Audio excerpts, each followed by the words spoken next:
It's time to take a journey through Sig Daddy's mind on Sig Daddy's Wrestling Show. Here's Sig Daddy.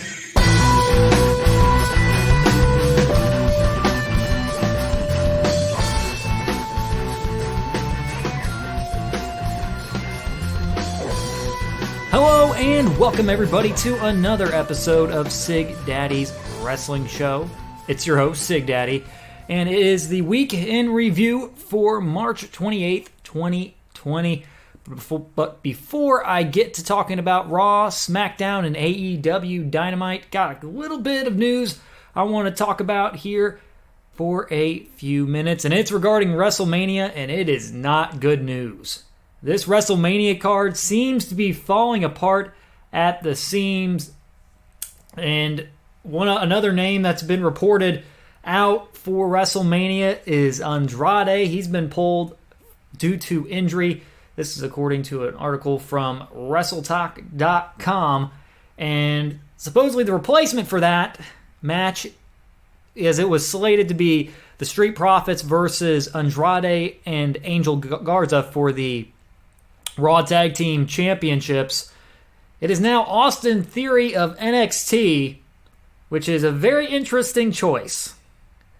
From what I've read throughout the article is Theory is not featured that often on NXT, but WWE higher-ups seem to be high on him and decided to throw him in the match instead of Andrade, who's injured. So instead of somebody that maybe could have been interconnected with Garza, they just kind of threw a random guy in there.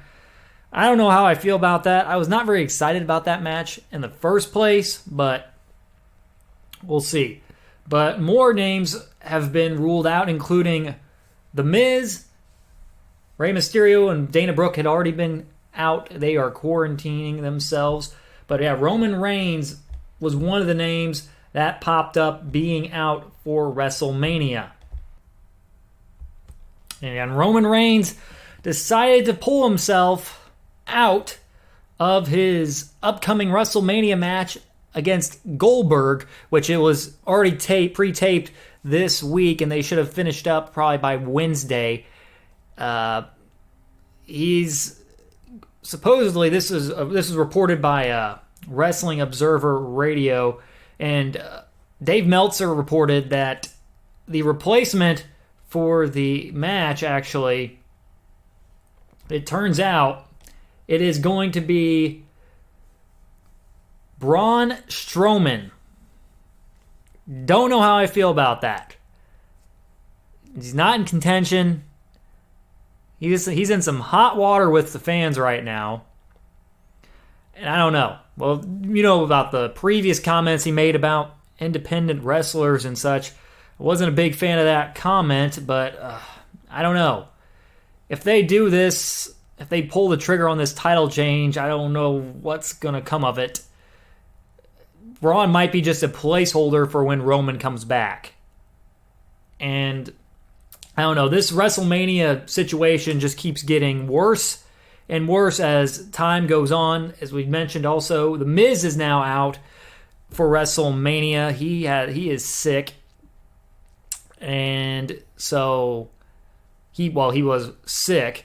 And I don't know what they're going to do. It's supposed to be a triple threat ladder match at WrestleMania for the SmackDown tag titles between them, Miz and Morrison, New Day, and the Usos, but I don't know what they're going to do about that, what they did about that at those tapings, because at SmackDown this week, they did show Kofi and the Usos going to a no contest, kind of a double disqualification, a no contest, and I don't know what they're going to do. This is just, it's been going from bad to worse as time has gone on with this coronavirus pandemic, especially regarding WrestleMania.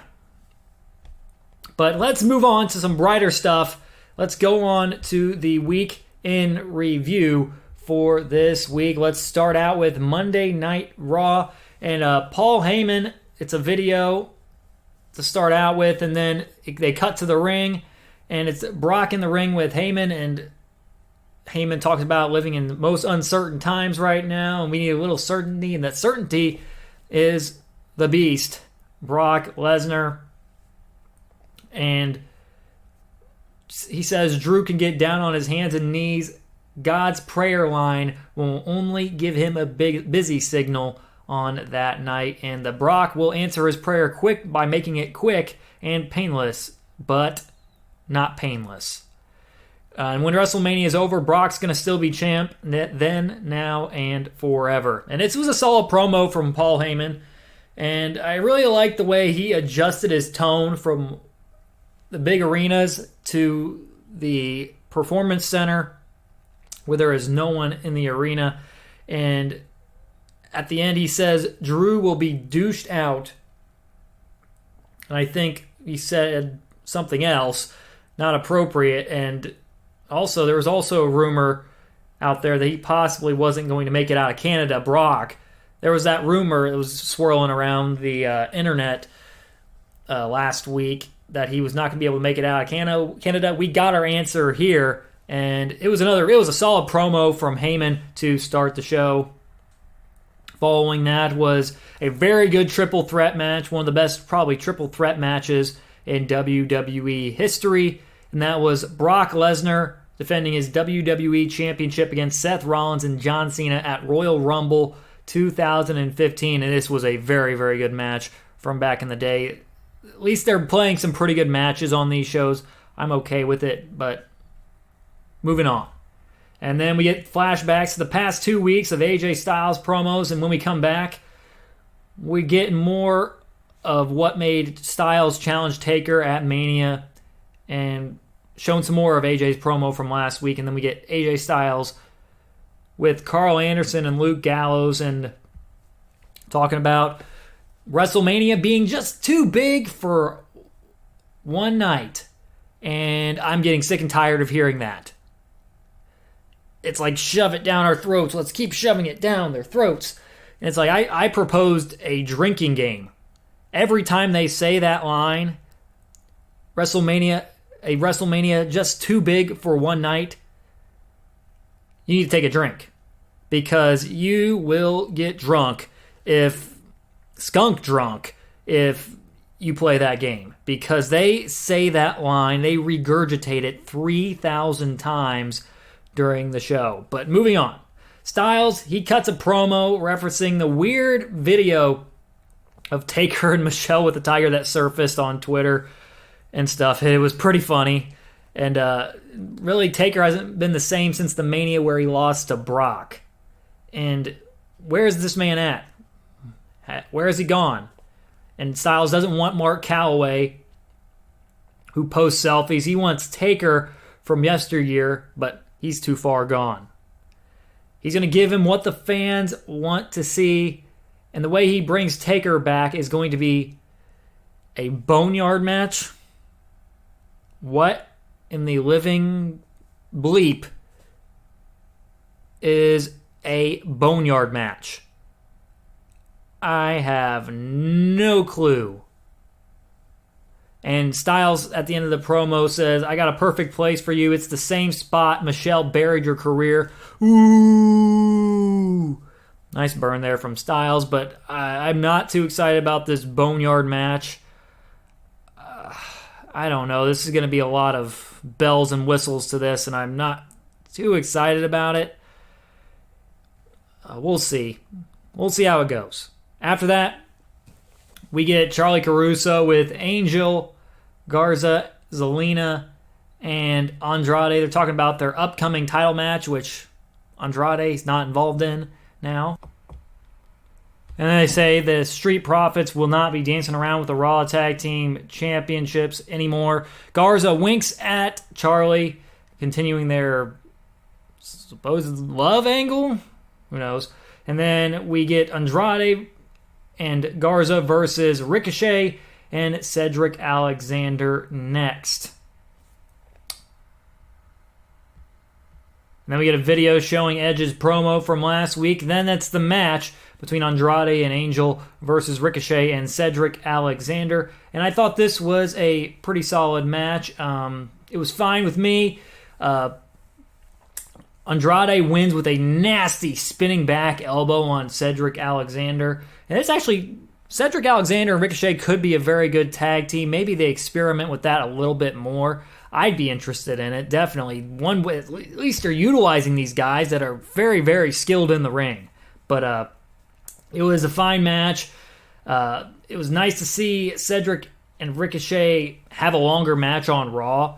And that's why I said, like I said, maybe they're testing them as a tag, but I'm not really all that excited about the tag championship match at Mania between the Street Profits and Andrade and Angel. It just felt thrown together, but it's not going to be Andrade anymore. It sounds like Austin Theory is going to be the one in that match at Mania, but Andrade wins with a spinning back elbow in a fine little match. Street Profits were on commentary for that match. They walked down to the ring post-match. Two teams brawl, and Andrade and Angel escape before any further damage is done to them.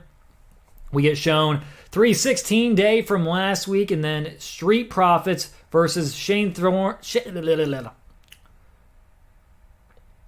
Following that, we got Shane Thorne and some other dude from NXT taking on the Street Profits.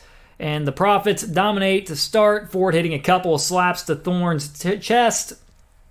It's a quick match. Ford hits an enziguri. Dawkins comes in with a big shoulder block late in the match. Suplex to this guy named Vink. That's what his name is. And Dawkins on fire. He's hitting splashes in both corners. Spine buster, frog splash combo. It gets it done for the Street Profits. And this is what it needed to be. It was quick. The NXT guys got to showcase a little bit, but the Street Profits get a win heading towards WrestleMania. And then we get a YouTube video showing Riddick Moss losing his 24/7 championship to R-Truth last weekend. And thank goodness he's getting that title back. We need some kind of fun on television at this point. R-Truth is just going to be entertainment with the 24/7 title. Nothing against Riddick Moss, but he just wasn't very entertaining with that title. The way they booked it, it didn't work. They're trying to make it like a legit title. It's supposed to be just a fun title. The Hardcore Championship was just a fun title. But R-Truth winning the 24/7 championship back, getting his baby back, and he won it for the 11th million time. After that, we get Shayna Baszler with Charlie Caruso in the ring. And Charlie's a little bit intimidated by Shayna Baszler.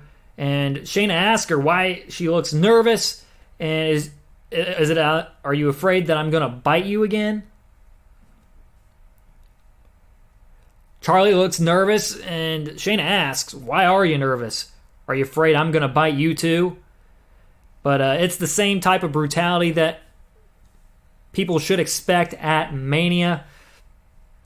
And they should expect Becky to lose. And she gets asked why she loves to destroy. Just because I love to destroy. And Becky attacks her with a chair from behind in the ring. Looking like kind of a coward there. That was kind of a total heel move there from Becky. I guess it's kind of revenge. I don't know. Well, that's going to be an interesting match at Mania. Probably one of the better ones at Mania, hopefully. I am actually hoping for a Shayna squash. It could make for a really interesting comeback story for Becky Lynch. Who knows? Then we get Aleister Black versus Leon Ruff, and it's a squash. Ruff gets finished in this match with a nasty, and I mean nasty, black mass. It's all right, it is what it is. And we're getting Aleister Black versus Bobby Lashley at WrestleMania. It's kind of just thrown together too.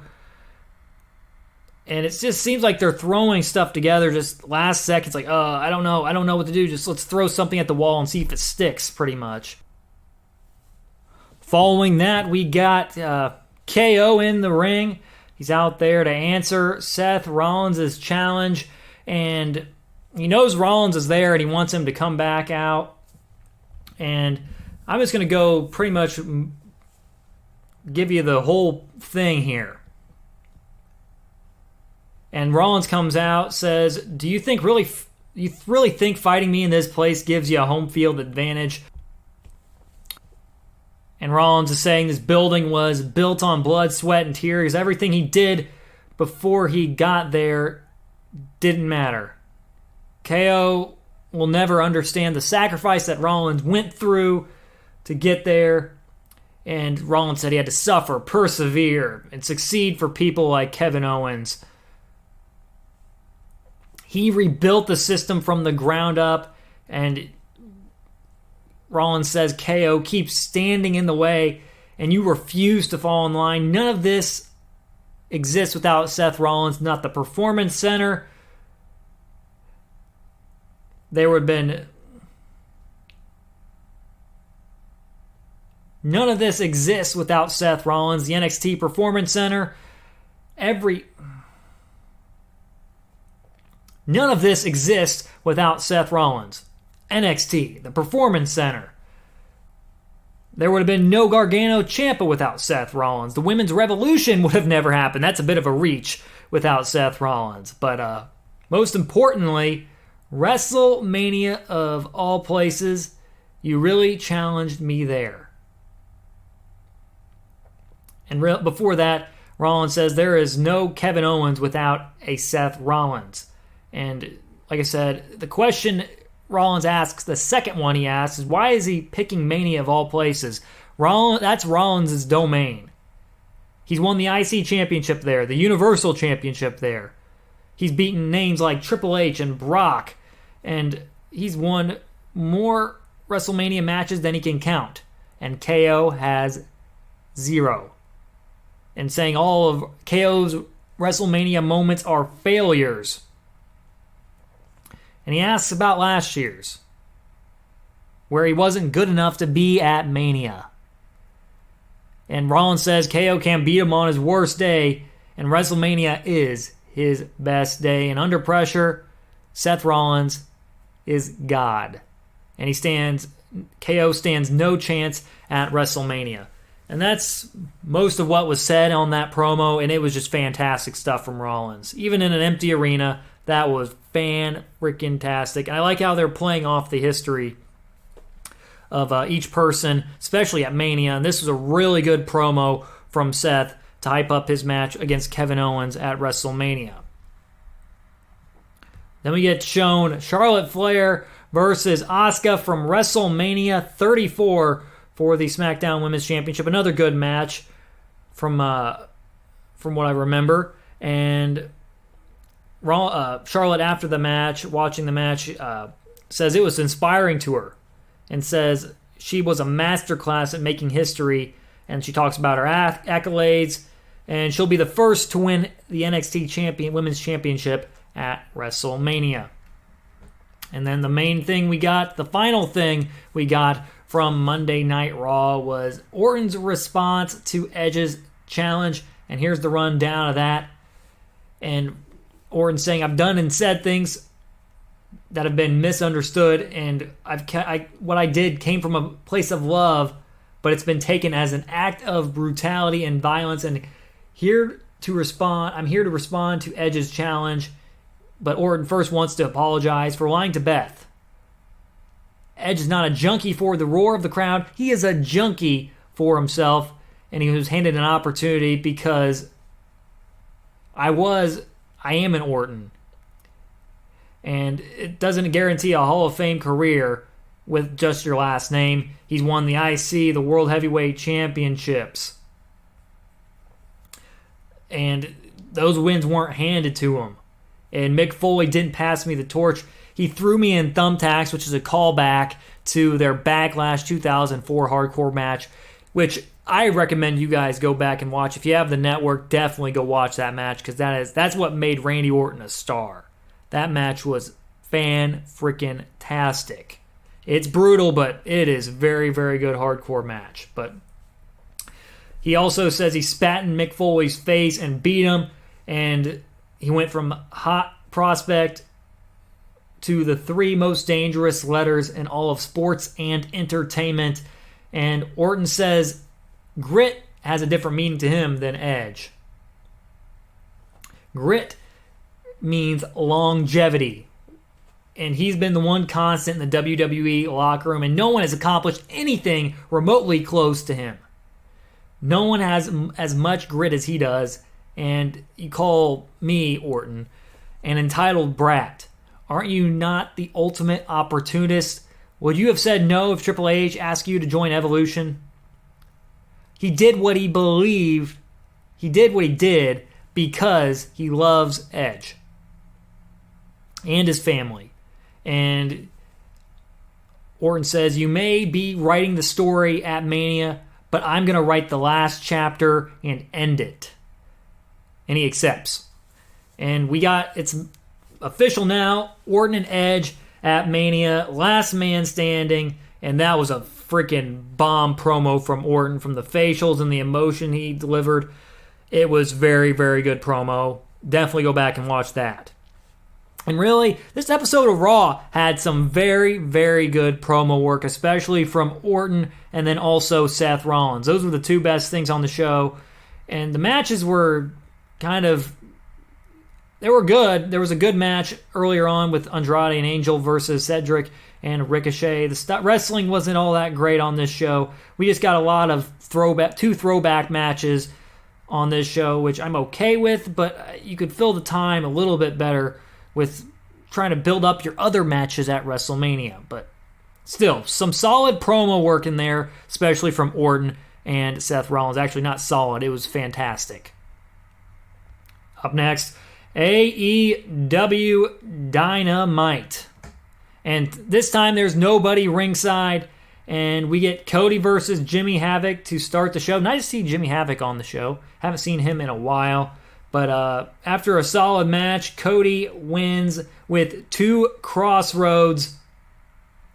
And he kisses and hugs Brandy to celebrate post-match. But really what this was about was Jake Roberts sending a message to Cody post-match in a pre-taped vignette. And he says Archer is stomping at the bit to get in the ring with somebody from AEW. And AEW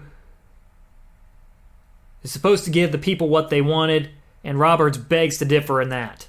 And he's mad he doesn't receive a phone call from Cody. They saw what Archer was doing and back when they were in New Japan, and you were afraid. Bring whoever you want. But somebody, please sit down with us, this is Roberts, and sign something saying you'll meet us. It says balls in your court, Cody. Trust me. Excuse me.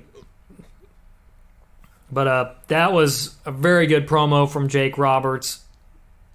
And we're getting this slow build towards Lance Archer versus Cody. Hopefully we see Archer in a match next week. I'm excited to see him.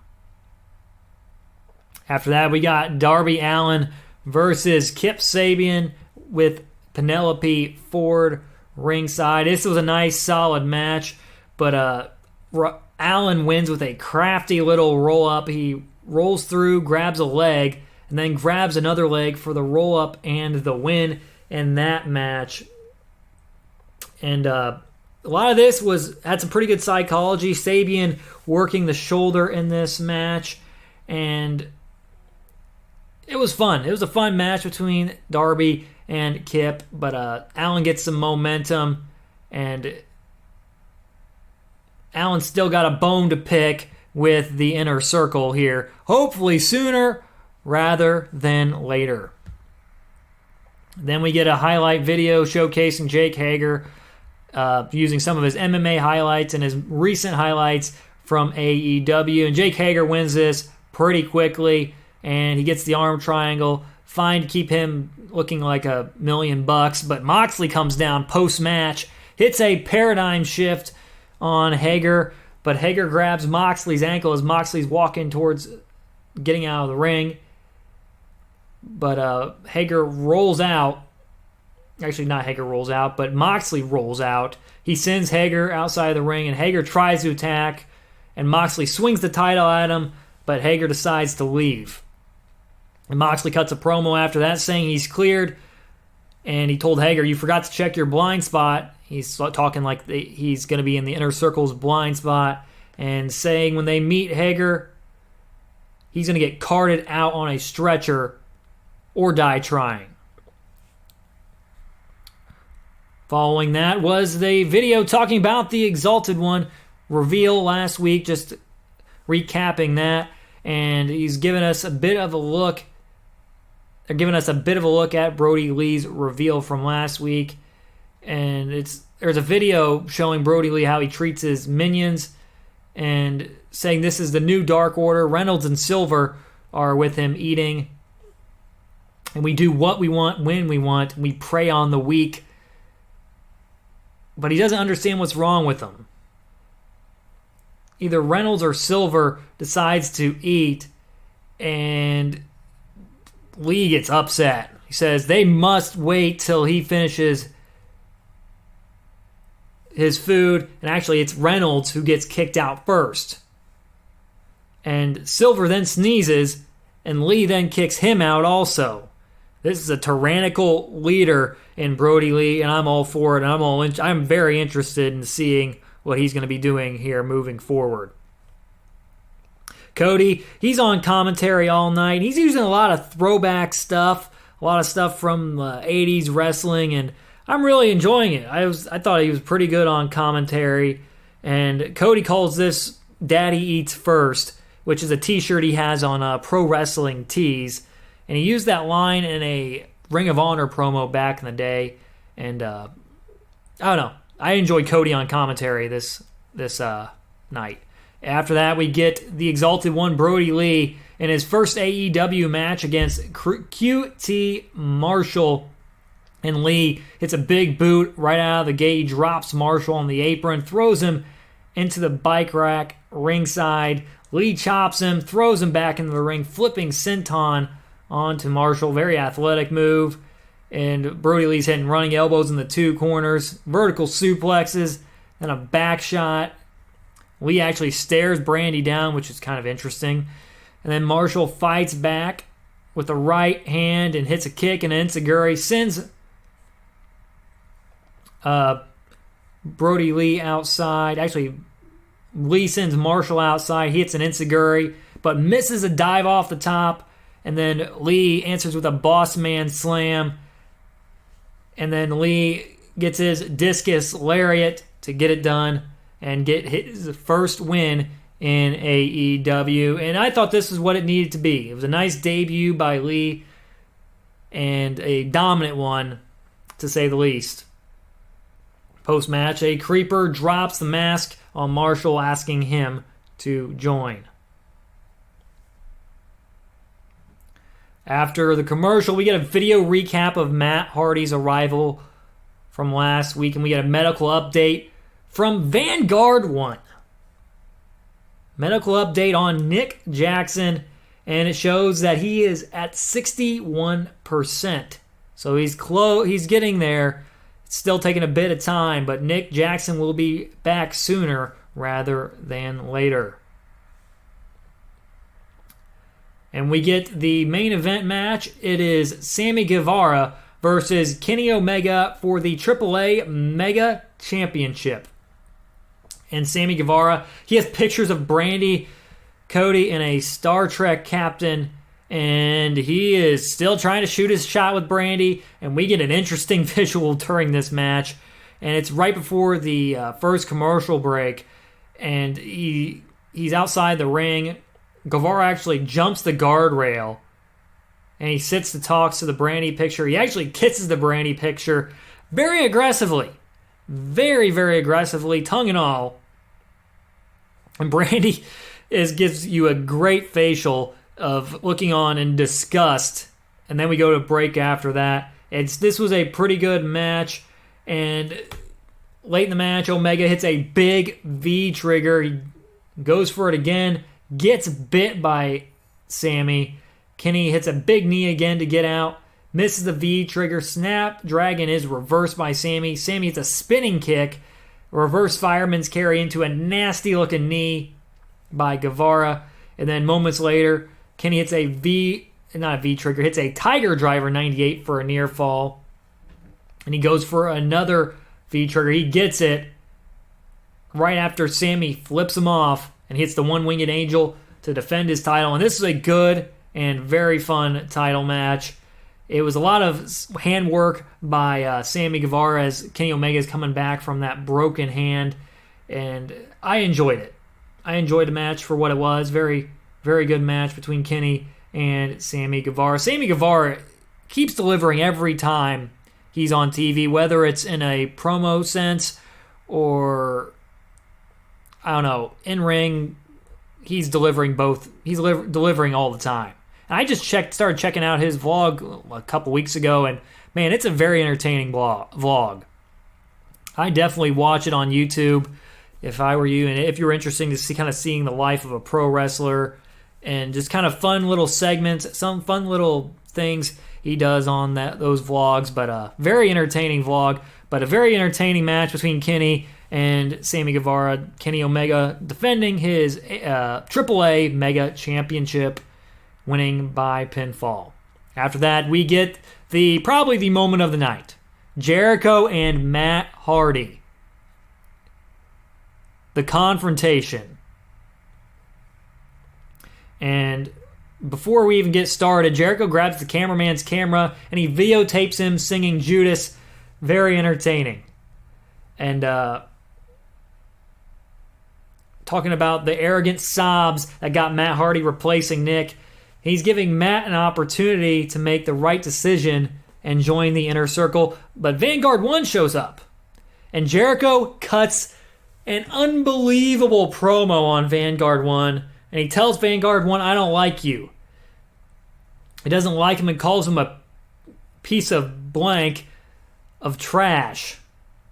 Says he respects Vanguard 1, but he asks him to join the Inner Circle and offers Vanguard 1 a bunch of stuff. But Vanguard 1, he's like, nah, heads out of the ring. And then Matt Hardy is appearing in different parts of the arena and eventually gets close to ringside. And Matt says, Maker of Pain, you knew I'd come. And Matt Hardy saying he's magic. And Jericho continuously tries to explain to him how things work and how he's done pretty much everything for AEW, and says he's the one that you want to align yourself with, not the Elite. Matt says he assisted the Elite because he owed them a debt by bringing Broken Matt back.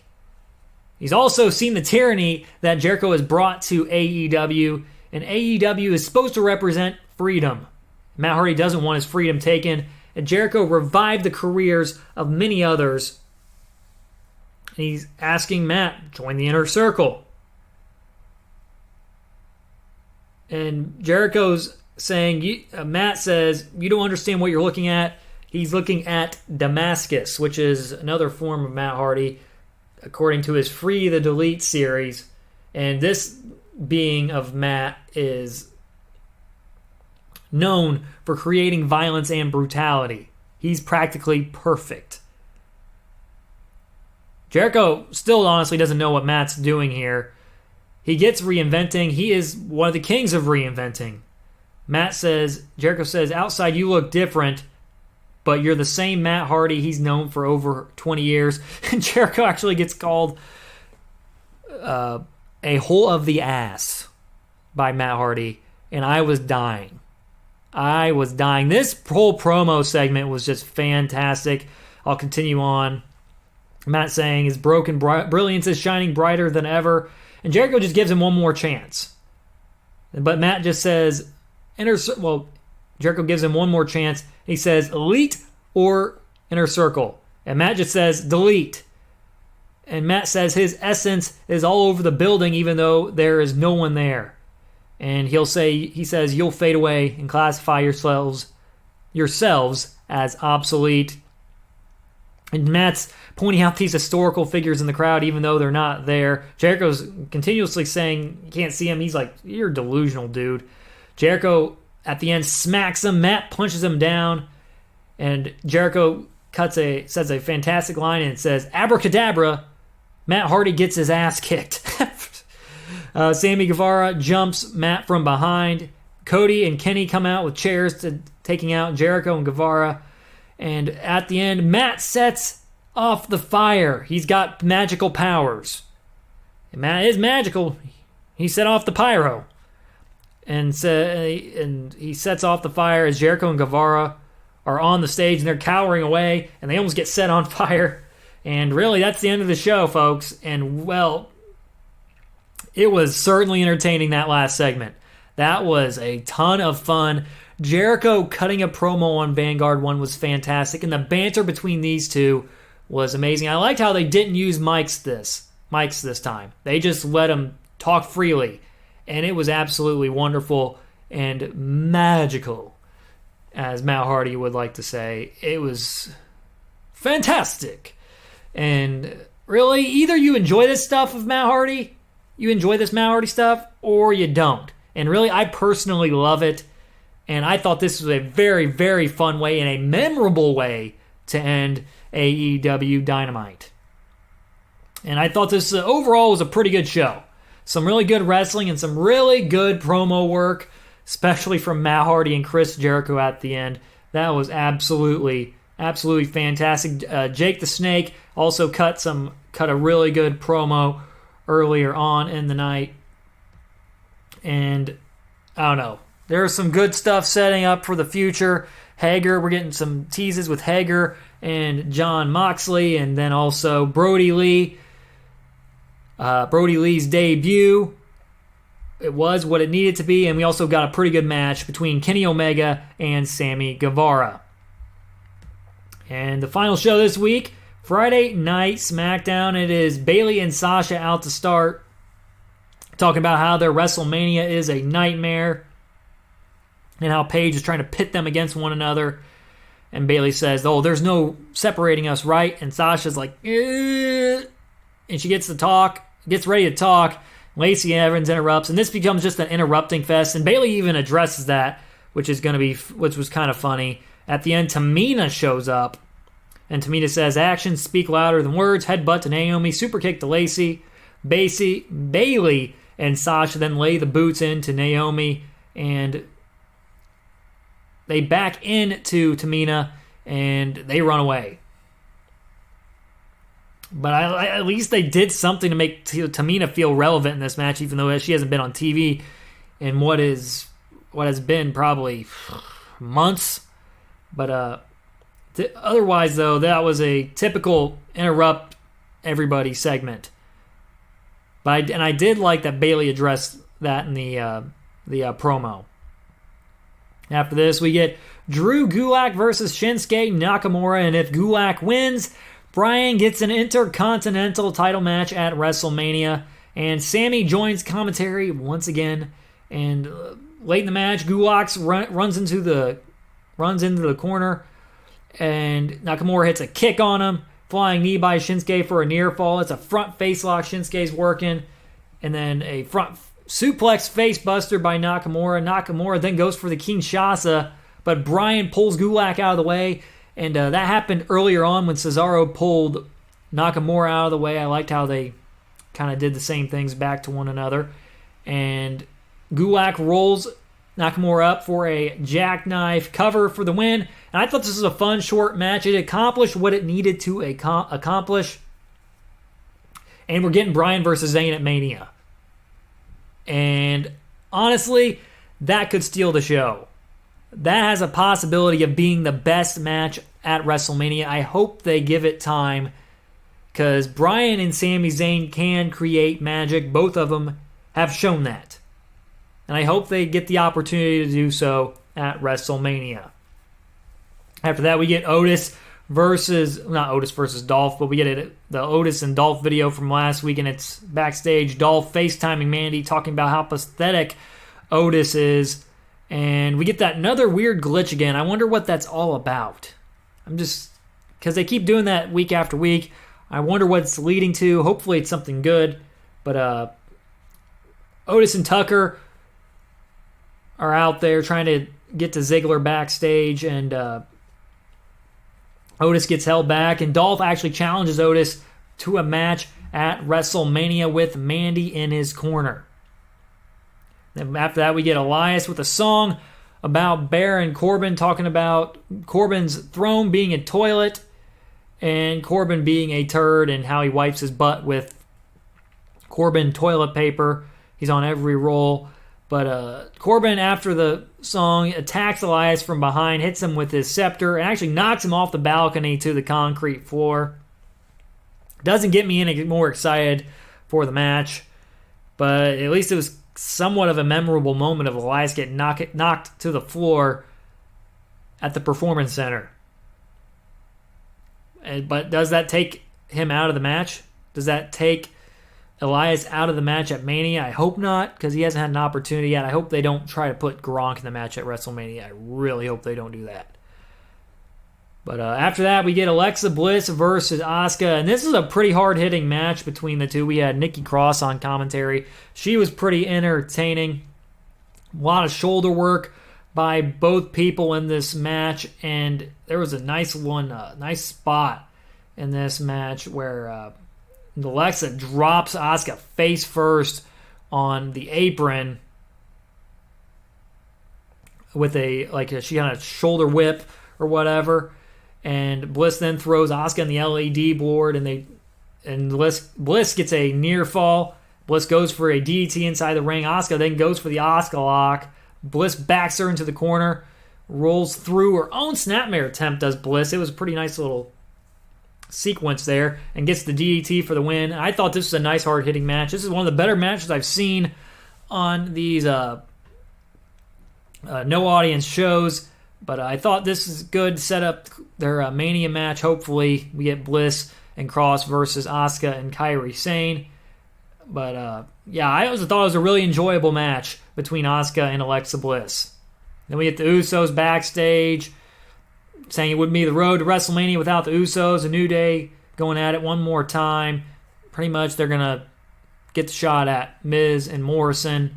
We'll see about that at Mania. But then we get a replay of Roman Reigns versus Triple H from WrestleMania 32. It was where Roman Reigns defeated Triple H to win the WWE Championship. After that, Triple H is talking about what both guys bring to the ring, even though this match doesn't even happen now. I don't know why they didn't try to edit that stuff as we got ready for Mania, or if they're just playing some kind of trick on us. I don't know. But Triple H talks about what both guys bring to the ring. They both bring intensity, but Roman's is built throughout the match, and Goldberg's is all at once. And if this match lasts for a brief period of time, Goldberg should win. But if it goes longer, Roman should win. But I don't think that even happens now. We're going to get Braun Strowman versus Goldberg. I don't know. Then we get the New Day backstage saying they have a chance to go on to Mania, talking about the history he has with the Usos. It's going to pain them to give them this beating, but they need to do it in order to become 8-time tag champions. Then we get Dolph backstage with Sonya, but then he gets interrupted by Mandy, and she asks Dolph, why are you doing this to Otis? Did you really have to rub it in Otis's face? And Mandy says he supports the idea of fighting him, but Mandy says she refuses to let them fight over her like she's some sort of prize. After that, we get a Firefly Funhouse, and Bray's talking to the old Lantern, saying that he failed. The old Lantern is the old Bray, and he says the Fiend will not. And Scary Doll says, "You don't have a formula," but Bray says, "Oh yes, I do." And we get a blender segment. Rage and resentment are some of the agreements. Self-loathing, and then Rambling Rabbit giving some irrelevant opinions. And man, Rambling Rabbit can't get a break, man. He keeps getting buried time after time. But he says, when I'm not playing in my funhouse, he's creating the perfect concoction to beat John Cena at Mania. And he's officially challenging Cena to a Firefly Funhouse match.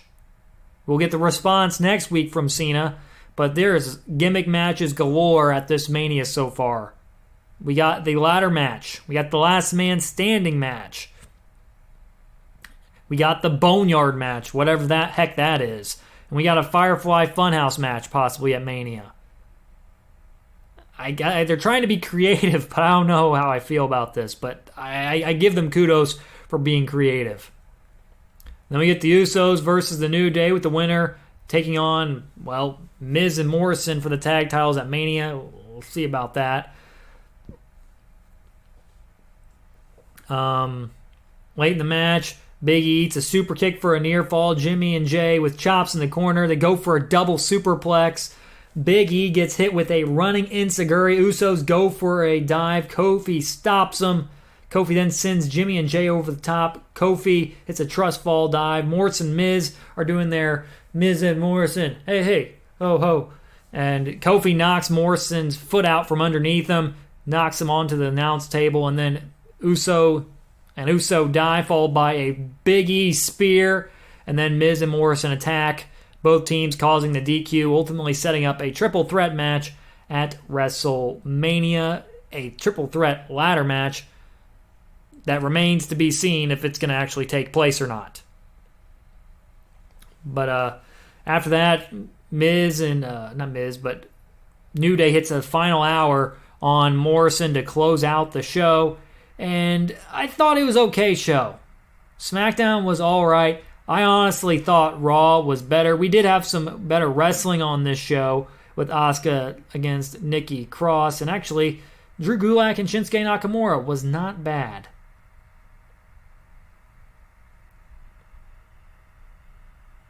But it's going to be hard to decide who wins this week. Raw, not wins this week, but who gets second this week on the rankings, because AEW Dynamite still takes number one for me. They're entertaining. Their show has been entertaining top to bottom every single week, and there's not been really a lull in it for me. But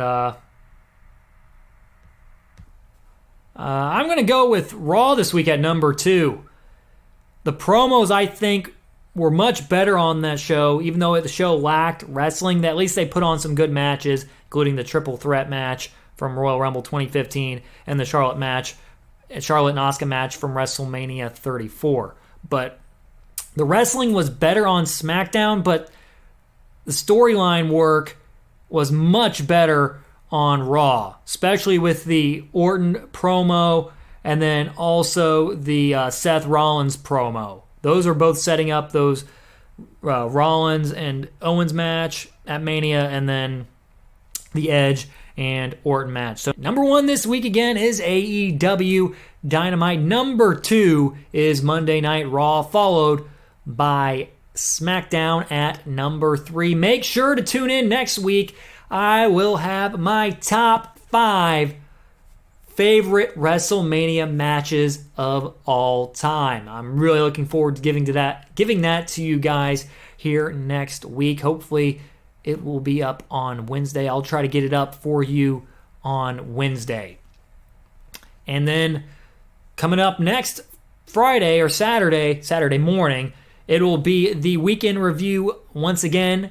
And then next Saturday and Sunday, it's going to be WrestleMania.